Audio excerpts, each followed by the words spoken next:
My girlfriend Sarah, 26F, and I, 28M, had been together for 3.5 incredible years until everything fell apart recently. When I first met Sarah through a mutual friend at a local pub, she was still dealing with her dad walking out on her and her mom about 3 years before. Her dad, Rick, had just packed his bags one day without any explanation or goodbye, leaving Sarah and her mom Jenny to fend for themselves. Sarah was only 20 when Rick left. She was in her second year of college, struggling to balance her studies with a part-time job to help her mom with bills.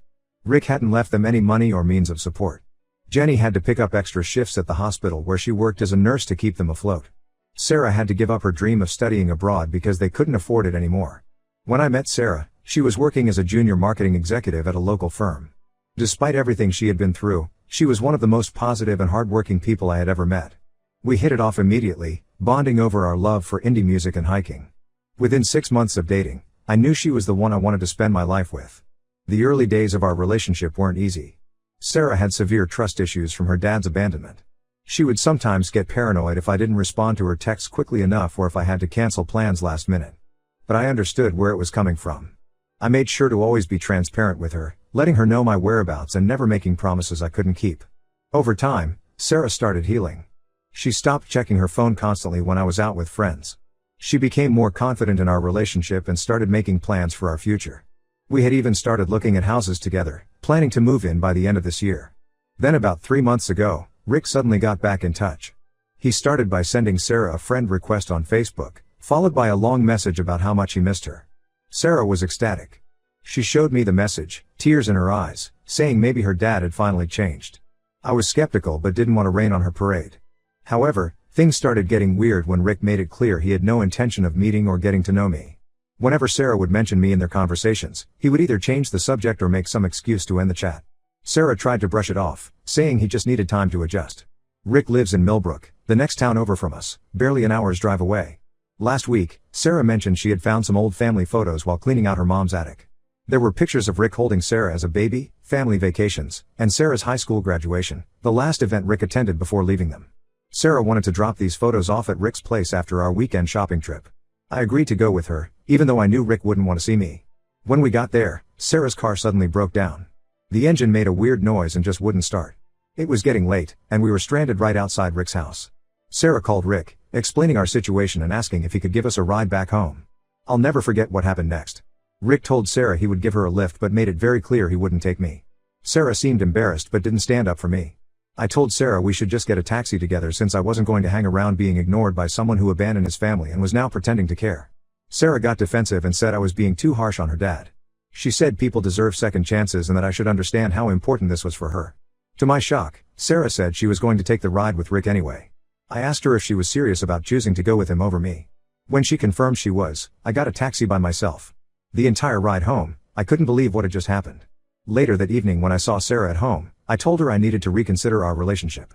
I explained that I couldn't be with someone who would side with a person who walked out on them over someone who has actually been there for them consistently. I reminded her how I had supported her through everything, her promotion at work, her mom's surgery last year, even her brother's addiction issues. I was there when she needed someone to talk to at 3 a.m., when she was stressed about work, when she needed a shoulder to cry on. Where was Rick during all of this? Sarah dismissed my concerns, saying I was overreacting and being unfair by punishing her for wanting to spend time with her dad. She accused me of being jealous of her relationship with Rick. I couldn't believe what I was hearing. This wasn't about jealousy, it was about respect and loyalty. Jenny called me yesterday after hearing what happened. She was furious with Sarah. She told me something she had kept from Sarah all these years. Rick hadn't just abandoned them, he had been cheating on Jenny with a coworker for months before leaving. He had also drained their joint savings account before disappearing. Jenny had kept this from Sarah to protect her, not wanting to completely destroy her image of her father. I packed some clothes and went to stay with my brother. Sarah keeps calling and texting, saying we need to talk about this. But I don't see what there is to discuss. She made her choice pretty clear when she chose to go with Rick that day. My brother thinks I'm doing the right thing by standing up for myself. But our mutual friends are divided. Some say I'm being too harsh and should give Sarah space to figure things out with her dad. They say it's natural for her to want her father's approval. Others understand my position and agree that Sarah's behavior was disrespectful. Right now I just feel lost. I love Sarah but I don't know if I can get past this betrayal. The Sarah I knew would never have treated me like this. Am I overreacting? How would you handle this situation? Update 1: It's been 2 weeks since I moved out of our shared apartment and started staying with my brother. Sarah didn't stop trying to contact me. She called multiple times every day, left long voicemails, and sent numerous texts asking to meet and explain herself. After a week of ignoring her messages, I finally agreed to meet her at a coffee shop near my workplace. When I saw Sarah, she looked different. She seemed excited, but there was something off about her behavior. She started telling me about all the time she had been spending with Rick over the past 2 weeks. They had been meeting almost every day, going out for meals, and catching up on lost time. Then Sarah dropped the first bombshell. Rick had apparently told her his version of why he left. According to him, Jenny was extremely controlling and wouldn't let him live his life. He claimed Jenny would check his phone, monitor his bank accounts, and even track his location. Rick told Sarah he tried reaching out to her multiple times after leaving, but Jenny had blocked him everywhere and threatened to file harassment charges if he persisted. I sat there stunned, knowing how far this was from the truth. I told Sarah about my conversation with Jenny, how Rick had actually left them for his coworker Lisa. He had been seeing Lisa for months before leaving, and had even moved in with her right after abandoning Sarah and Jenny. Their relationship lasted about a year before Lisa left him for someone else. I mentioned how Jenny had proof, old text messages, emails, and even bank statements showing how Rick had emptied their accounts. Sarah's reaction shocked me. She got defensive and accused me of conspiring with Jenny to turn her against Rick. She said I was clearly jealous of her improving relationship with her dad and was making up stories to sabotage it. When I offered to show her the proof Jenny had shared with me, she refused to even look at it. The meeting got progressively worse. Sarah revealed that she had been spending most of her free time at Rick's place.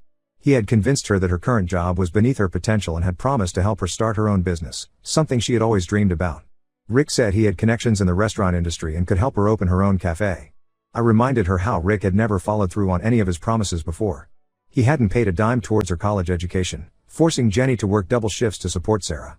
He had missed every important event in Sarah's life, her college graduation, her first job celebration, even when she won that marketing award last year. But Sarah dismissed all this, saying people change and deserve second chances. Then came the biggest shock. Sarah hesitantly admitted that Rick had introduced her to someone, his business partner's son, Mark. They had been texting for the past week. Rick thought Mark would be more suitable for Sarah than me, given their similar backgrounds in business. Sarah quickly added that nothing had happened between them, they were just getting to know each other as friends. I couldn't take it anymore. I got up and walked out of the coffee shop. Sarah ran after me, crying and promising to stop texting Mark. She said she would tell Rick to back off about her job and her relationship. But I couldn't unhear what she had said or unsee how quickly she had turned against me and Jenny. Later that evening, Jenny called me in tears. Sarah had confronted her about supposedly keeping Rick away all these years. She accused Jenny of manipulating both of us to hate Rick. Sarah had temporarily moved in with Rick and was barely speaking to Jenny anymore. Jenny blamed herself for not telling Sarah the complete truth about Rick's affairs earlier. She had thought she was protecting Sarah by keeping the uglier details of Rick's betrayal from her. Now she wondered if that had been a mistake, as it allowed Rick to create his own narrative. Our mutual friends are split on the situation. Emma, Sarah's best friend since college, thinks Sarah is being naive and falling for Rick's manipulation. She reminded me how Sarah had always wanted her dad's approval and Rick was using that desperation to control her. But others, like Mike and Claire, think I should be more understanding since Sarah never had a father figure in her life. I ended up blocking Sarah on everything except email, which I kept open in case we needed to discuss any shared responsibilities or belongings. I still can't wrap my head around how quickly everything changed. Just 2 weeks ago we were planning to buy a house together, talking about our future. Now she's living with the man who abandoned her, believing his lies over everyone who actually stood by her. My brother suggests I just focus on moving forward. He says Sarah needs to learn this lesson the hard way, that some people don't change and second chances need to be earned, not freely given. I hope he's wrong, for Sarah's sake. But looking at how easily Rick has manipulated her in just 2 weeks, I'm afraid Sarah might have to learn this the hard way. Update 2 last week, Emma sent me a concerning email. She had been trying to keep an eye on Sarah since our meeting at the coffee shop. According to Emma, Sarah had not only moved in with Rick permanently but had also quit her job at the marketing firm. Rick had convinced her to invest all her savings, around $45,000 that she had been saving for our house, into opening a restaurant with him. Emma was especially worried because she had overheard Rick on the phone discussing taking out additional loans in Sarah's name. The conversation had seemed suspicious, with Rick telling someone how Sarah had excellent credit and could easily qualify for substantial loans. I forwarded Emma's email to Jenny immediately. Jenny tried warning Sarah about the risks of investing all her money with Rick, especially after what happened with their joint accounts years ago. But Sarah wouldn't listen. She accused Jenny of being bitter and trying to ruin her relationship with Rick again. She even blocked Jenny's number. 2 days ago, Jenny showed up at my brother's place where I'm staying. She was distraught. She had discovered something while going through old financial documents. When Rick left them 6 years ago, he hadn't just emptied their joint accounts. He had secretly taken out several loans in Jenny's name using her personal information. Jenny only found out when debt collectors started calling her after Rick disappeared. Jenny had spent years working extra shifts to pay off those loans while raising Sarah alone. She never told Sarah about this because she didn't want to burden her daughter with more pain. Now Jenny was terrified that Rick was planning to do the same thing to Sarah.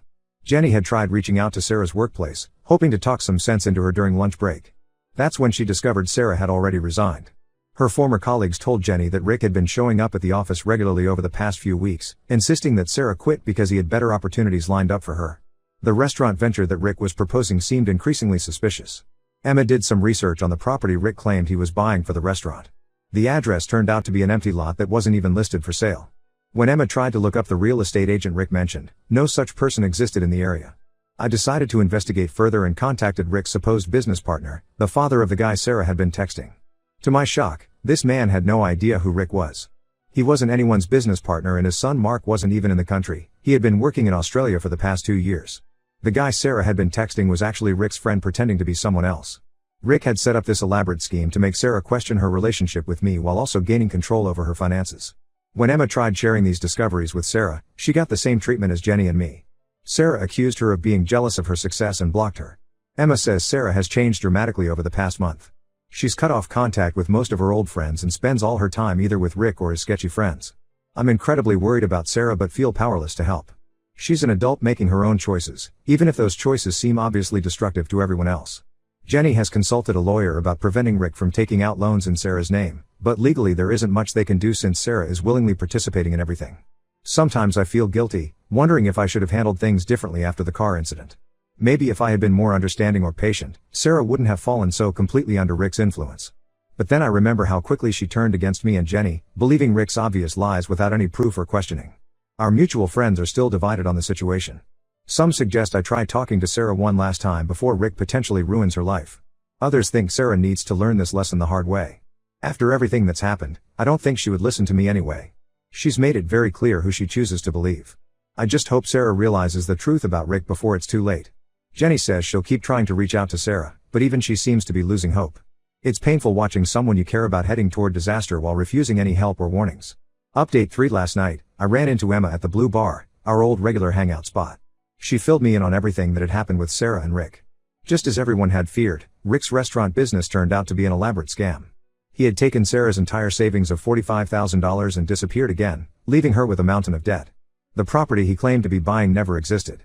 The construction company he said was renovating the space was fake. The suppliers he had supposedly signed contracts with were non-existent. Even the guy Sarah had been texting, the one pretending to be Mark, turned out to be Rick's drinking buddy who was in on the scam. Rick had played Sarah completely. Not only did he take her savings, but he had also convinced her to take out additional loans totaling nearly $100,000 for restaurant equipment and supplies. None of that money was ever used for the business. Rick had transferred everything to offshore accounts before disappearing without a trace. Sarah tried filing a police report but hit a dead end. Since she had willingly given Rick the money and signed for the loans herself, the police said it was a civil matter. They suggested she hire a lawyer, but Sarah could barely afford groceries now, let alone legal fees. She's back living with Jenny, trying to piece her life back together. She had to declare bankruptcy because of the massive debt Rick had helped her accumulate. Her credit is ruined, she lost her apartment, and she's struggling to find a job because many companies in our field do background checks that include credit history. Emma mentioned that Sarah had tried reaching out to me multiple times but couldn't since I had blocked her everywhere except email. She wanted to apologize for not believing me and Jenny, for throwing away our relationship for someone who just wanted to use her. But honestly, I'm glad I didn't get those messages. I'm in a much better place now and don't want to revisit that painful chapter of my life. Jenny called me last week. She was worried about Sarah's mental state after everything that happened. Sarah had fallen into a deep depression, barely eating or leaving her room. Jenny asked if I would consider talking to Sarah, saying Sarah deeply regretted choosing Rick over me and Jenny. I politely declined. The way Sarah had turned on us so quickly, believing Rick's obvious lies without any proof, showed me her true character. I've started dating someone new. Catherine is completely different from Sarah. She's independent, has a great relationship with her family, and most importantly, she trusts my judgment. Looking back, I'm grateful I walked away when I did. If I had stayed, I might have gotten dragged into Rick's mess too. Last month, Sarah sent me an email apologizing for everything. She admitted she had been naive and stupid to trust Rick over the people who truly cared about her. She asked if we could try again, promising things would be different this time. I didn't reply. Some bridges, once burned, can't be rebuilt. I wish Sarah well and hope she learns from this experience. But I've moved on with my life. My relationship with Catherine is going great, and we're talking about moving in together. My business is doing well, and I'm finally at peace with everything that happened. Sometimes the best thing you can do is walk away from toxic situations, even if it means leaving behind people you once loved. The whole experience taught me that trust, once broken, is very difficult to repair. This will be my final update on this situation. Thanks to everyone who supported me through this. Life is much better now and I plan to keep it that way.